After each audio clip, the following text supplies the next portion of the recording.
જીએસટીના નવા દર લાગુ કરવાને લઈને શું અપડેટ છે?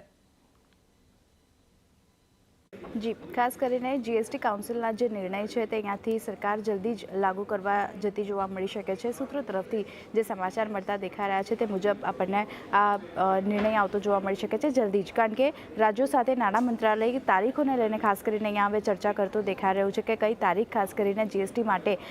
જીએસટીના દર ઘટાડવા માટે નક્કી કરવામાં આવે, કારણ કે કેન્દ્ર સરકારની સાથે રાજ્યોએ પણ ખાસ કરીને પોતાના જે દર છે તે અહીંયાથી ઘટાડવા પડશે, તો એને લઈને ખાસ કરીને હવે નાણામંત્રી જે છે તે અહીંયાથી રાજ્યો સાથે ચર્ચા કરતી દેખાઈ રહી છે। દર કપાતનો ફાયદો જલ્દી જ લોકોને આપવાનો કેન્દ્રનો વિચાર જે રીતે બનતો દેખાઈ રહ્યો છે એને ધ્યાનમાં રાખીને આ નિર્ણય આપણને ફેસ્ટિવલ સિઝનની શરૂઆત પહેલાં જોવા મળતો દેખાઈ શકે છે। એટલે ખાસ કરીને નવરાત્રી પહેલાં હવે આ નિર્ણય જે છે જીએસટી દરમાં ઘટાડો તે આપણને આવતો જોવા મળી શકે છે। દરમાં કપાતના આશાથી ખરીદદારની પર અસર જોવા મળી શકે છે। ગઈકાલે પણ આપણે જણાવ્યું હતું કે ગ્રાહકો જે છે તે અહીંયાથી રાહ જોઈ રહ્યા છે કે જીએસટી દરમાં ઘટાડો થાય તો તે નવી ખરીદારી કરે, તો તે એક ઇફેક્ટ જે છે તે